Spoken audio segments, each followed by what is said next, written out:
boleh tahu nggak sih Om? Aku kepo nih kalau Om lagi pergi nih, pergi trip lah bisa dibilang ya. Barang bawaannya tuh apa aja sih Om? Yang Ya, wajib. ya sudah pasti ya, ya kamera full set ya, yang bisa makro, bisa wide angle untuk landscape, terus tele untuk ya binatang-binatang ya seperti burung, mamalia, kayak gitu-gitu ya. Jadi ya tripod udah pasti karena jadi gini ada dua sesi sebenarnya motret. Zaman dulu lagi sistem analog di mana pakai cuman hanya ISO 100 di hutan yang gelap kita harus pakai tripod. Jadi karena nunggu momentumnya itu sulit karena binatang bergerak. Ya kalau dekat kita bisa pakai flash. Nah kalau zaman sekarang kan kita bisa naikin ISO sampai tinggi sampai 12.000, 25.000 gitu kan. Jadi tripod dulu sangat penting dibanding zaman sekarang gitu kan. Dengan tangan tanpa tripod sekarang bisa gitu. Jadi ya pasti yang kita bawa semua alat-alat fotografi. Dan karena kita di hutan, ya kita bawa alat camping. Jadi Om tinggal di hutan Om berhari-hari gitu? Ya zaman dulu iyalah harus itu harus kita camping atau kalau memang dekat kampung ya kita nginep di kampung. Tapi kadang-kadang kan kampung ke lokasi lagi kadang-kadang butuh waktu yang agak panjang. Iya betul. Jadi kadang buang tenaga aja, buang waktu. Terus kalau misalnya camping di hutan tuh Om makannya gimana? Ya pasti bawa logistik.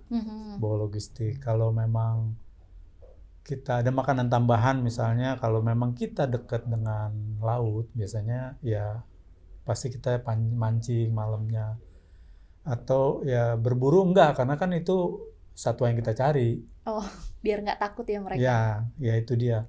Tapi masyarakat orang di desa kadang-kadang kan protein hewani itu biasanya memang ya dari hutan misalnya seperti rusa atau babi atau ya binatang satwa liar lain lah gitu. Tapi kadang-kadang saya nggak bisa menyalahkan mereka karena kan ya mereka hidup di lingkungan sendiri. Kalau ya rusak ya mereka sendiri yang ngalamin gitu.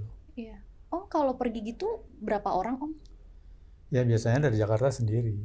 Om sendirian? Sendiri nanti tinggal tinggal cari teman di sana. Oh, tapi Om udah kenal dong sama orang-orang di sekitar sana? Nah ini selalu ada dua kan, ada dua sesi nih, zaman analog dulu sama zaman digital, yang dimana dunia medsos sama smartphone itu jalan zaman sekarang kan. Yeah. Zaman dulu enggak, zaman dulu go show aja, go show. Tapi nomor satu ya paling penting adalah riset tadi. Kita mau foto apa, mau cari apa, di mana, kapan, persiapan apa yang kita harus ini, biaya berapa. Ya itu kita go show jalan. Nah banyak zongnya awal-awal. Jadi saya memutuskan profesi ini tahun 90 dan beralih ke digital tuh 2014. 2004. Artinya 14 tahun saya pakai film. Dan itu sistemnya yang terakhir sudah mulai ada HP kan lumayan tuh. Nah itu saya biasanya telepon. Kalau dulu kan enggak. Jadi pergi langsung. Ya zong lah, banyak ketipu dengan guide yang nggak benar, dengan lokasi yang kita tidak duga gitu. Misalnya ya udah naik pesawat, turun, terus harus naik mobil lagi, harus naik gunung lagi. Nah itu kita nggak tahu ya. Terus kemudian sampai ya ketipu nggak dapet, balik, datang lagi sampai ya ketemu orang yang betul. Sampai jenis yang satwa yang kita cari dapat. Semua guide atau di lapangan tuh punya punya smartphone dan punya media sosial yang kita bisa pantau setiap hari. Jadi sekarang lebih gampang. Jadi riset biaya berapa, siapa yang bisa antar, kapan waktu terbaik. Nah itu yang langsung kita bisa jalan. Karena kan di hutan atau di kampung-kampung itu nggak ada ATM ya. Kalau kita butuh misalnya 5 juta atau 10 juta ya kita bawa cash. Oh, terus kalau misalnya sekali berangkat ekspedisi Om, itu dulu sama sekarang biasanya berapa lama sih Om? Ya karena dulu proses memotret dan ke lokasi itu nggak ada info ya. Perlu 1 bulan lah kira-kira. 1 bulan kita untuk ke lokasi. Kalau sekarang sih 2 minggu ya dengan adanya smartphone bisa kita kontak media sosial. Ya risetnya lebih cepat lah dan Google Sekarang kan gampang ya untuk Iya. riset atau apa. Mm-mm. Ini yang berada di mana, siapa yang ada di sana, ya gitu-gitulah. Oh, oke. Biasanya berarti Om Caca ini biaya sendiri Om kalau berangkat? Ya, dulu waktu zaman analog, Mhm. saya banyak bekerja untuk NGO asing. Oke. Eh, eh, jadi mereka punya banyak proyek-proyek di Indonesia, Mhm. kemudian mereka juga perlu dokumentasi untuk website dan publikasi dan lain-lain. Saya banyak menawarkan diri ke NGO asing itu untuk ke lokasi. Nah, di sana habis itu dapat duit, saya investasikan sebagian ke rumah, sebagian ke peralatan dan pergi ke lokasi yang belum saya kunjungi, spesies yang belum saya dapat, saya untuk memperkaya stok foto. Oh, oke. Tapi Om, biasanya kan Om pergi sendiri. Terus di sana paling ditemenin sama guide. Terus kalau Om harus ngecamp, Om ngecamp.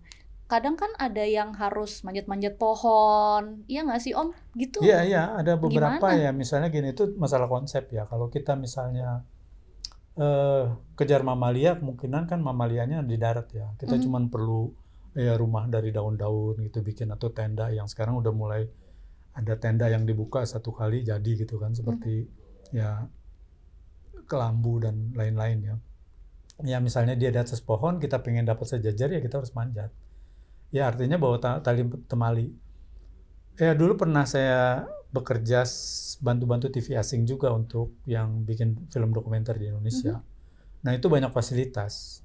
Ya entah bikin menara atau tali temali, ya itu dia. Jadi kadang-kadang kita, misalnya ada 3 sarang burung yang ketinggian 40 meter. Nah biasanya kita bikin di tiga-tiga fasilitas itu, entah menara, entah tali temali, di 3 lokasi itu. Jadi kalau eh, tugas saya adalah memfasilitasi itu. Dan kalau sudah jadi 3 fasilitas itu, tinggal kameramen naik. Mhm. Kalau dia naik ke tower 1, saya naik ke tower 2 atau 3. Nah, begitu Hmm. kameramen pingin ke tower 2, saya ke 1 atau ke 3. Begitulah, jadi Oh. ada fasilitas yang saya bisa nikmati juga Mhm. dengan bekerja dengan TV asing itu.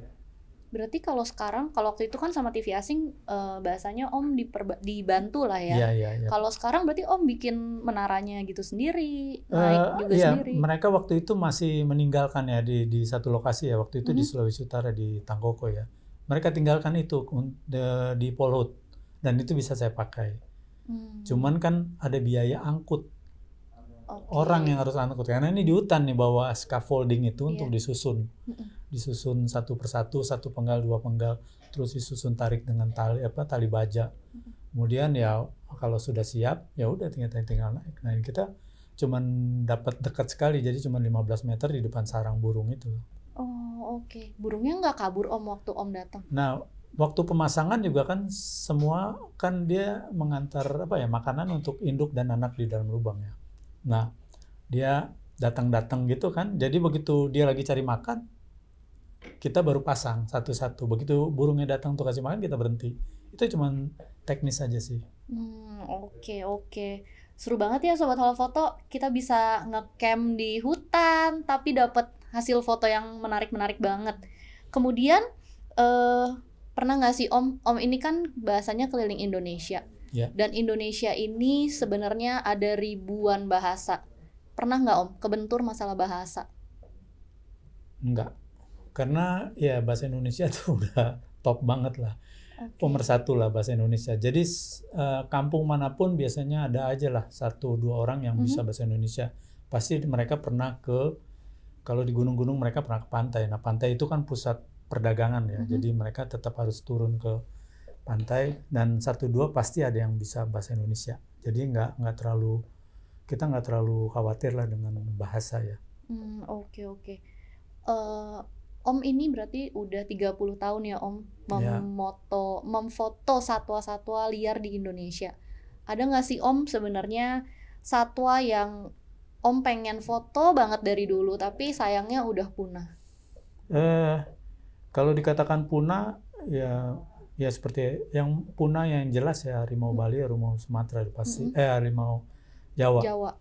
Nah, itu pasti nggak mungkin karena dia punah sebelum saya lahir juga.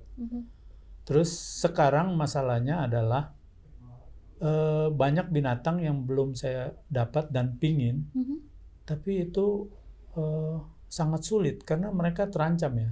Contohnya adalah badak Jawa.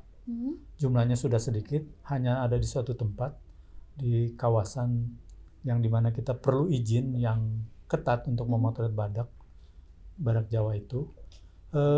Itu harus ada project ya, project besar karena kan kita harus berminggu-minggu di sana, mungkin 1 bulan untuk cari badak di sana. Kedua, harimau Sumatera, karena mereka ya diburu kan selama ini. Lihat aja di berita kan banyak perburuan tentang apa, jerat lah, kejerat, atau yang perburuan sudah dikulitin, yang perdagangan kulit dan segala macam, dan material harimau lainnya yang mereka sangat terancam. Jadi mereka sangat takut sekali dengan keberadaan atau perjumpaan dengan manusia. Jadi saya ingin sekali motret ya itu dia binatang-binatang itu, tapi ya itu dia nggak punya informasi yang banyak dan di tempat-tempat yang sulit. Jadi benar-benar harus punya proyek besar untuk dapat. Dan kalaupun kita punya proyek besar, jangan berharap dapat juga. Kenapa tuh Om? Ya karena tadi memang sulit, karena mereka sangat terancam gitu. Mereka sangat tidak ingin berjumpa dengan manusia. Jadi ngumpet banget ya Om mereka. Iya. Oke. Jadi biasanya kalau kayak gitu ada manusia mendekat, walaupun jarak agak jauh juga mereka udah langsung pergi ya Om? Iya, karena mereka sangat takut sekali dengan dari berjumpa dengan manusia gitu kan. Oke, tapi kalau tadi kan hewan yang Om pengen foto. Kalau hewan atau satwa favorit Om yang Om suka banget foto itu apa ya Om? Ya, yang paling populer adalah burung karena ya mudah satu ya, ada di mana-mana. Kemudian warna-warni, ya kan. Dan saya mencari burung-burung yang ya hampir punah ya, critical endanger ya. Dan endanger artinya sudah ya keadaannya udah kritis atau hampir punah gitu. Itu yang lagi saya cari. Walaupun dia warnanya nggak bagus. Tapi kan tadi saya memotret kan untuk buat buku. Jadi paling tidak sebelum mereka punah ada dokumentasinya gitu dan dibukukan, itu yang menjadi monumen menurut saya.